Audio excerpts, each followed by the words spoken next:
It is another Friday, so let's get to our questions from the listeners.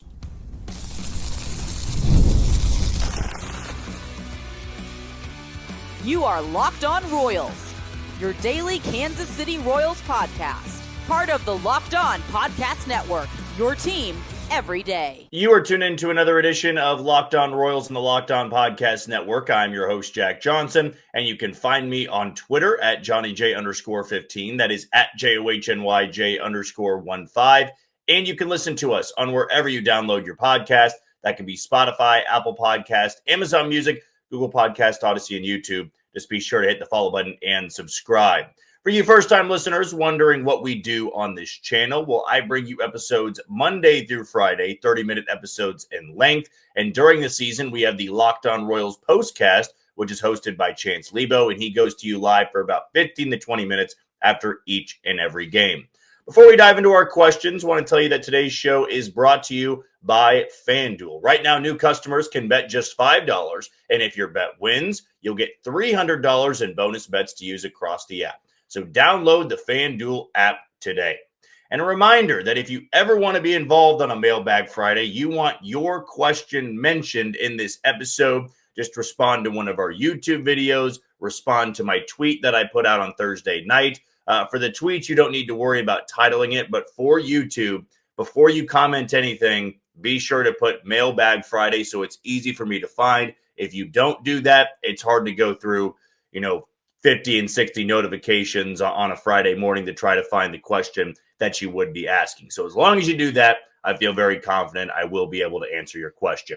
Let's kick things off here from Blaze. What would a trade for Jarren Duran look like? Feels like he's the perfect fit, middle of the order bat with the athleticism to thrive in Kauffman.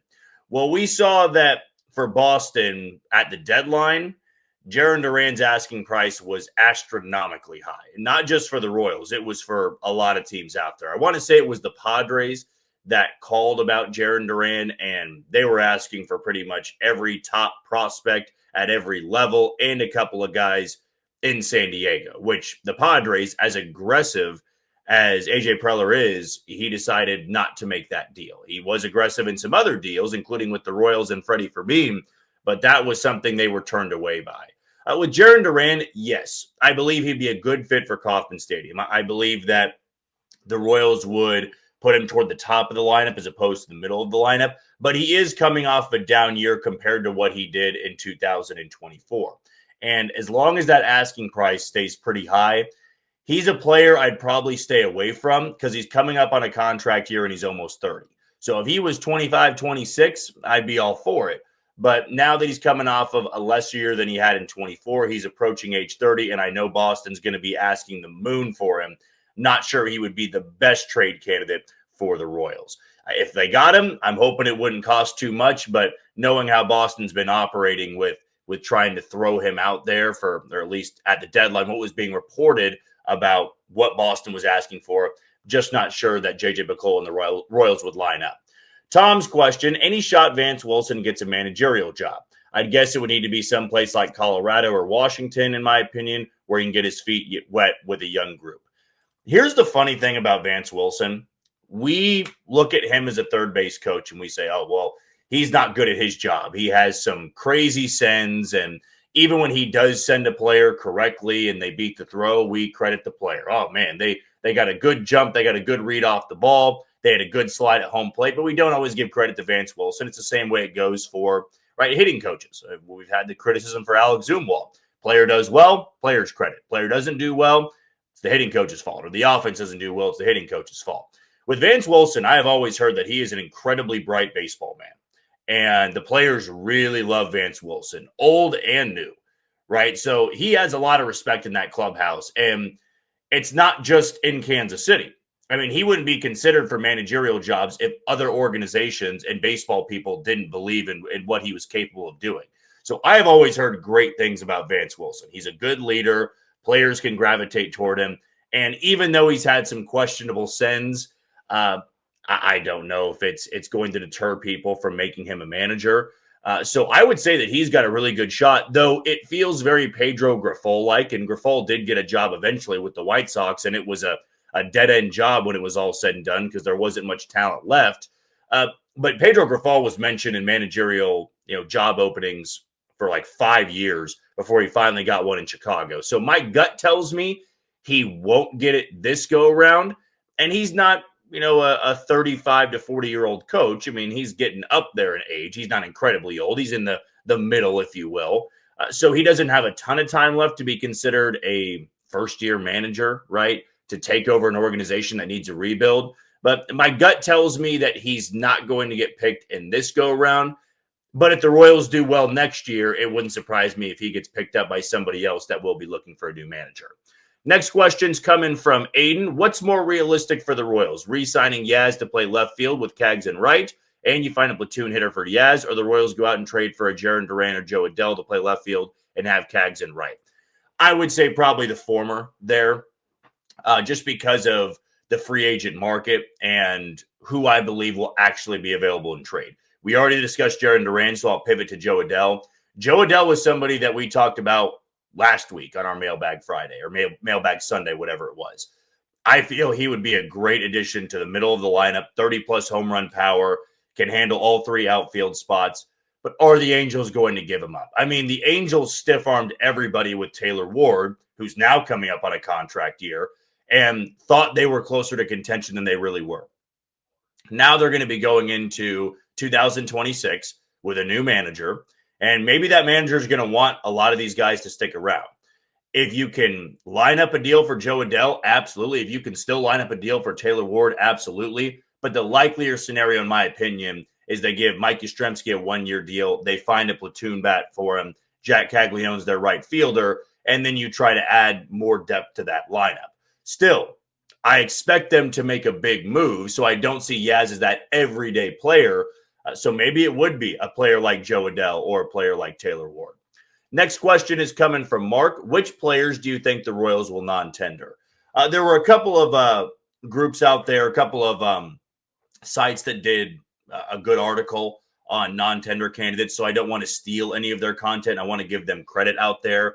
I know that Kings of Kaufman did one on the 5 non-tender candidates, so if you haven't seen that article, strongly suggest you to go and read it just so you know you have a good baseline as to who the Royals will probably be looking to non-tender. You've got your obvious candidates. MJ Melendez is one.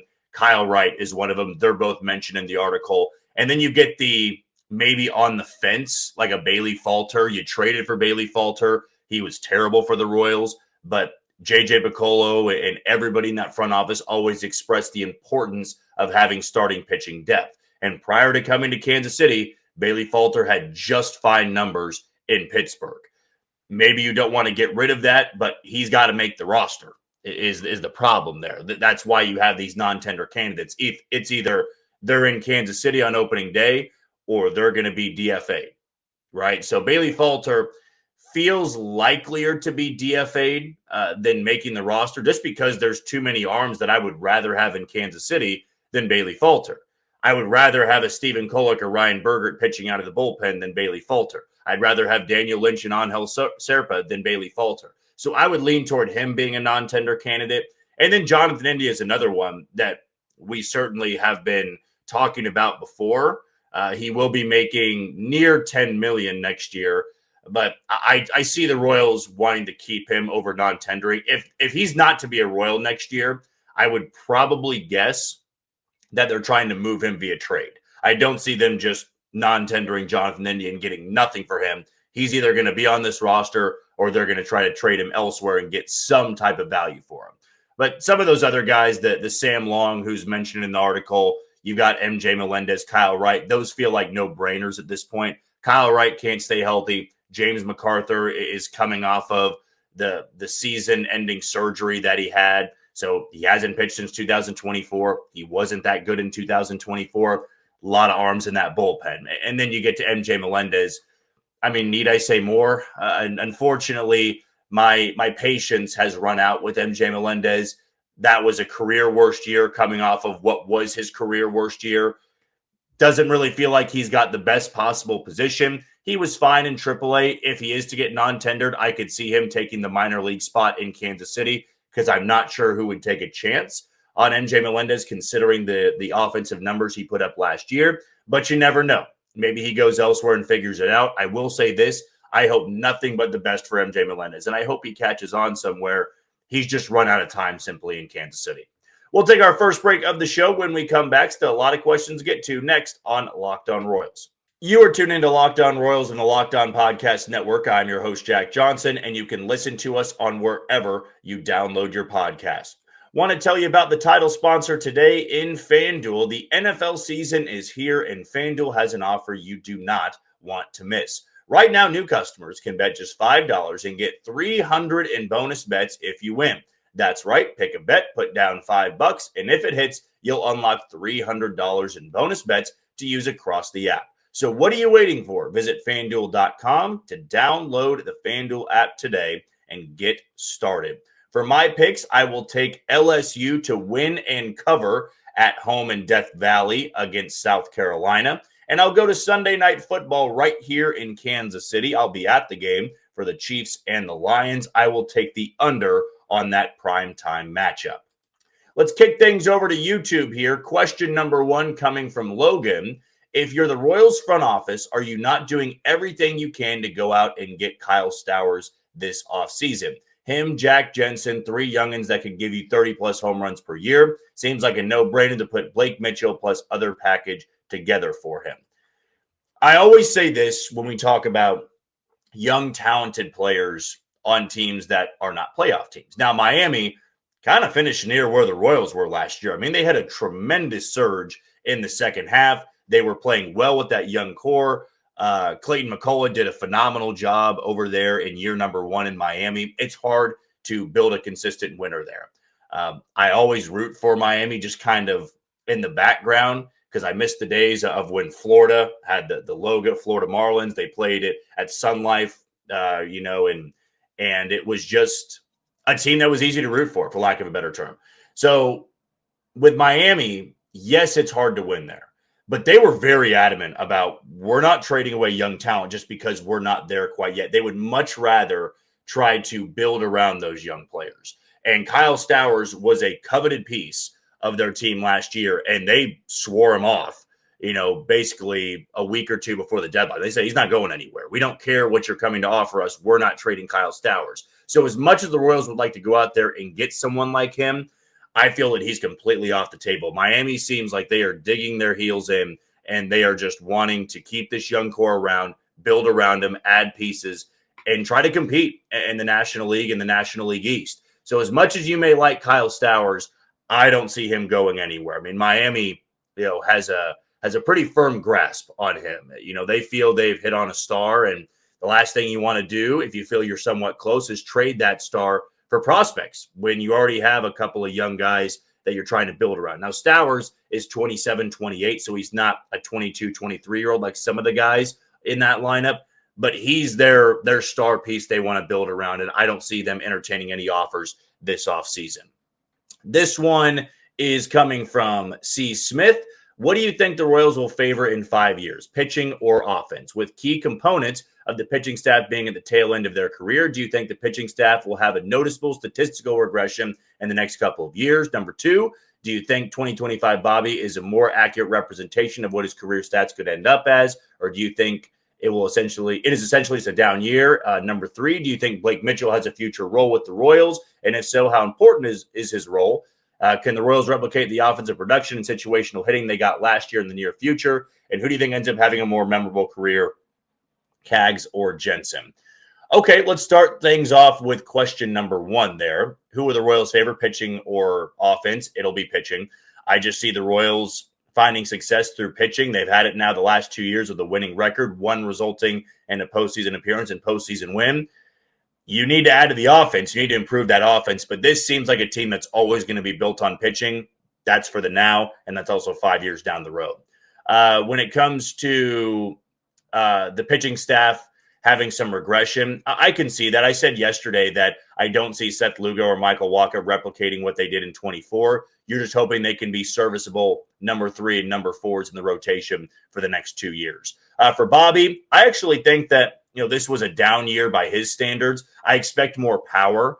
I expect him to hit 300 or higher pretty much every year of his career. So even though this is not a down year by every player's standards, I expect Bobby Witt Jr. to be better next year and better moving forward throughout his career.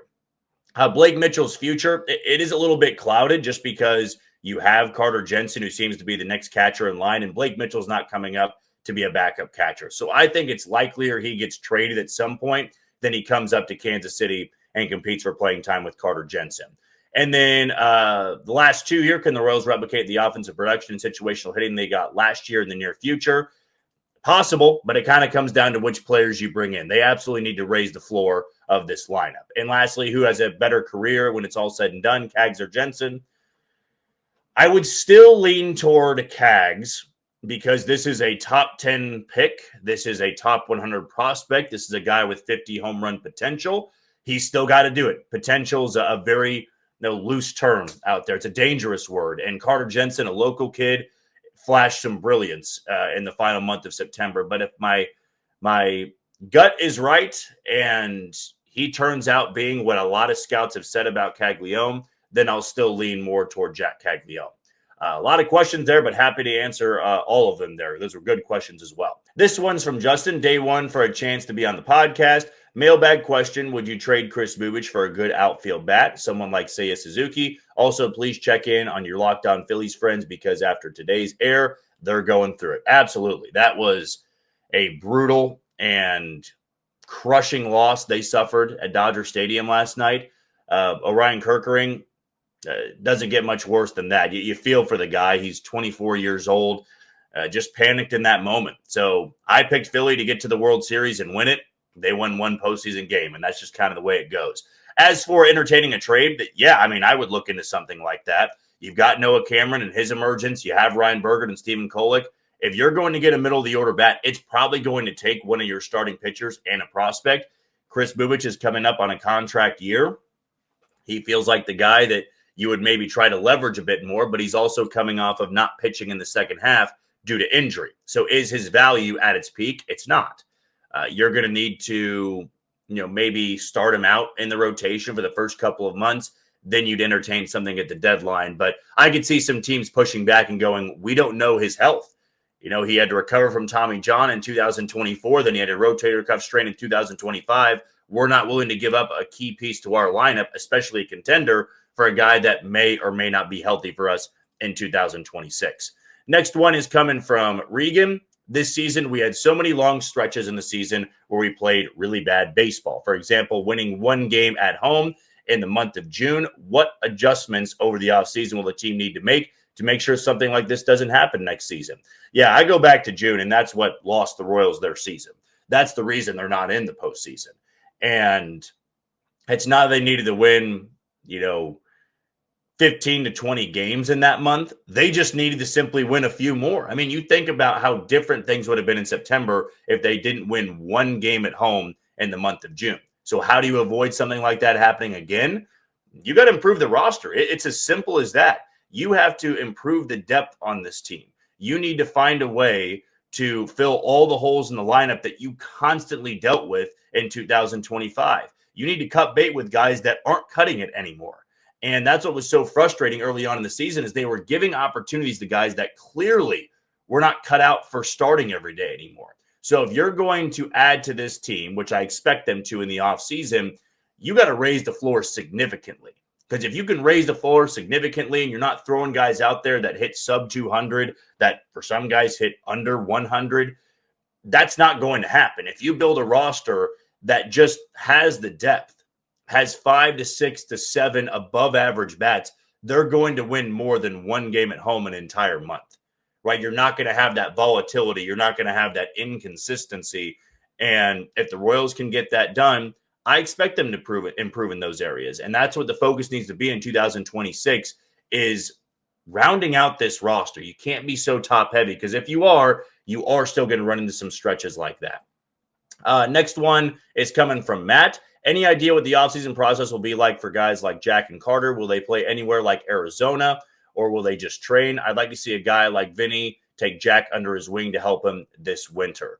I know that Carter Jensen's playing in the Dominican Winter League, I believe. I saw that yesterday. Jack Caglione, I'm not sure if they're not playing in any winter league. I know Jack was in the Arizona Fall League last year.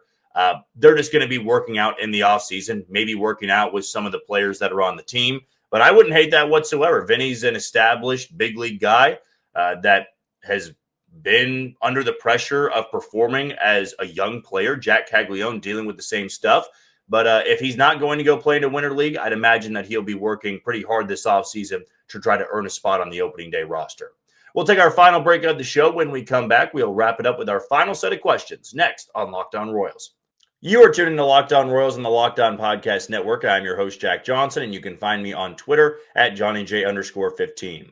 Want to tell you about our final sponsor of the week in Rugiet. Guys, you've probably heard of Viagra or Cialis.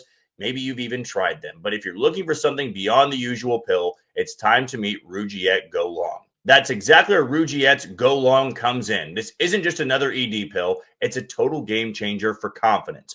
Ready to level up your confidence in the bedroom? Head to RUGIET.com and use promo code LOCKEDONMLB for 15% off your first order. That's RUGIET.com with promo code LOCKEDONMLB. That's LOCKEDONMLB. And make sure to use our code so they know that we sent you. Let's kick things off with Spoons' question. Multiple people have brought this up, but Chance is the most loud this team can hit a high fastball. Is there any way this gets fixed? It's been a problem for years. So asking about hitting the high fastball. Maybe it's a philosophy thing. Maybe it's the type of hitter that some of these guys are. But I would say that does need to get improved and improved as early as next year. You cannot be a poor hitting fastball team no matter where the ball is pitched. Right, I can understand not being the best off-speed hitting team. I can understand not being the best changeup hitting team or curveball slide or whatever it would be. Fastballs, you got to be able to hit those, especially up in the zone. You've got some guys that are bigger bodies at the plate, right? Jack Caglione, Salvador Perez, Vinny Pasquantino. Those are guys that need to be able to hit balls up in the zone. Because if you can hit the ball up in the zone and you can elevate and you can get that ball in the air, it's going to go a long way. So whether that be the type of hitter, the philosophy, I agree with you. It has to change. You cannot be a poor fastball hitting team and expect to be in the middle of the pack or top 10. I mean, that's a big reason why the Royals were bottom 5 this past season. Next one is coming from Elizabeth. What benefits would the Royals have if Jensen earned Rookie of the Year? Well, you get an extra pick.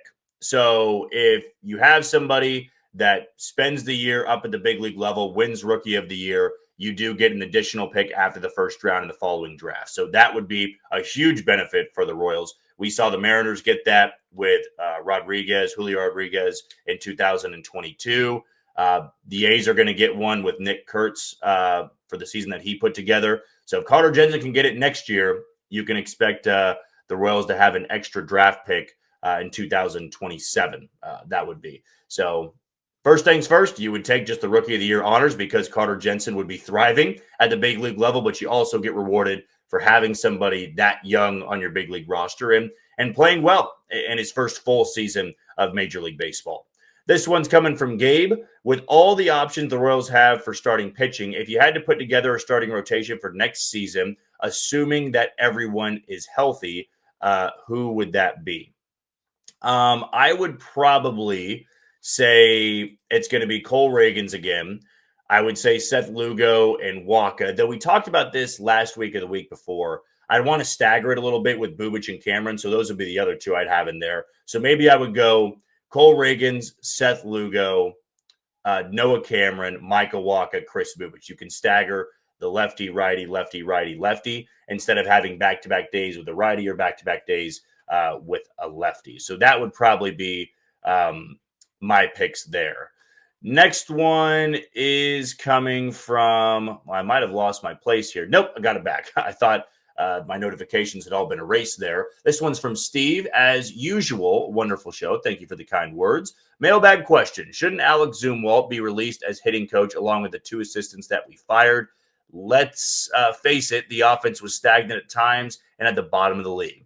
Well, I know a lot of you have been upset about the Royals retaining Alex Zumwalt. It's very clear, though, that the Royals view it as a non-Alex Zumwalt problem, or at least he doesn't deserve the majority of the blame, which is why they decided to let go of Keone Duran and then Joe Dillon. They feel that Alex Zumwalt is still the right guy to operate this hitting staff. And if you can bring in some voices that can help him out a little bit more, you can get the most out of it, right? Because we are only going to see the on-field stuff, right? We are going to see what's broadcasted. We are going to look at those numbers and say, clearly it's not working. But behind the scenes, the Royals clearly like someone with Alex Zumwalt and feel that he is well prepared to benefit a lot of these hitters. I mean, he did it with Michael Garcia in the offseason last year, so there's reason to believe he can do it with more hitters on this roster. But you need other guys to help him out and maybe better voices than Joe Dillon and Keone Duran were. I don't know completely how all the players feel about the hitting coaches, on the staff. So maybe they all really love working for Alex Zumwalt, and they just feel that maybe some other outside voices can really benefit this team as a whole. So that's why I believe they made that decision. And it's always not as simple as bad numbers, you got to fire everybody. Maybe you want to keep somebody that you feel can still be a good part of that coaching staff and add other pieces that would really complement them in a big way. Next one is coming from Bryce. Would you rather trade for a stud outfitter like Adele or Duran or trade for a stud second baseman like Brendan Donovan? I feel Brendan Donovan would be a safer pick than Jarren Duran or Joe Adele, but if you wanted to really get that middle of the order bat, I feel Joe Adele is the best fit. He's young, coming off a 30-plus home run season, can play all three outfield spots. I would love an addition like that. If I wanted to be safer and know what I'm getting at second base and a top of the order bat, I would go with Brendan Donovan. This one is coming from Justin. Which Royals minor league hitter and pitcher do you see making their big league debuts next season? I will go with Steven Zobak, Eric Sarantola as two pitchers that can make their big league debut. And then as for a hitter, I'll go with Luca Tresh, a catcher that might be able to come up and take a Luke Maile-like role. I feel that he could be somebody that gets a chance in Kansas City next season. A and B's question, agree or disagree, Jack? If simply putting the ball in play is still a viable strategy in today's MLB, it would require a team that isn't one of the worst base running teams in the league in order to execute. We were atrocious at that all last season. Even our dedicated steel guys got picked off like 5 times. We are at a point where our next season roster construction seems like it will align with a 3-outcome type of philosophy, but we have been and likely will be trying to replicate the 2015 Royals strategy in the 2026 season. Yeah, if you are going to be a contact team, you got to have good speed and high IQ base running. The Royals struggled with that last year. A lot of guys were thrown out, whether it be their own fault, whether it just be not getting the best jump at first base and trying to swipe second. They do have to get better in that regard, absolutely. But I just would hope they would scrap that philosophy entirely. I don't see the value in just putting the ball in play with soft contact. I would rather see a lot of pitches, do more damage, high OPS, a lot of home runs, even if that means more strikeouts in your lineup. And this one is coming from Jared, and we'll wrap us up. Could Pete Fairbanks and Jorge Polanco be likely players for the Royals to sign this offseason? Keep up the great work. Hadn't thought about Jorge Polanco. We'll probably talk about him at some point in the offseason. Pete Fairbanks would make a lot of sense. He's got some local ties here to Missouri. But I would say that the Royals aren't really in a position where they need to be acquiring bullpen help. Maybe you try to bring in one guy, but I said this last week that there's a lot of arms, there's a lot of depth out there in the bullpen. I would rather spend the money on offensive help. And as for Jorge Polanco, coming off a great year in Seattle, that's a tough ballpark to succeed in offensively.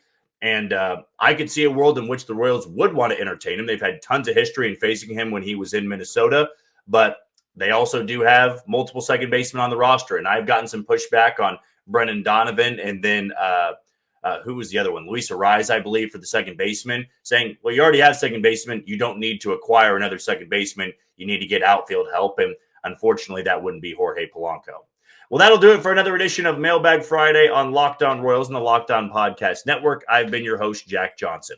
Thank you for making Locked On your first listen every day. For your second, find the all-night Locked On MLB Game Night. Every game, every night, until a World Series champion is crowned. Get local analysis on a national scale and find MLB Game Night on Locked On MLB on YouTube or wherever you listen to your podcast. We'll be off this weekend, but back on Monday. So until then, you take it easy, Kansas City.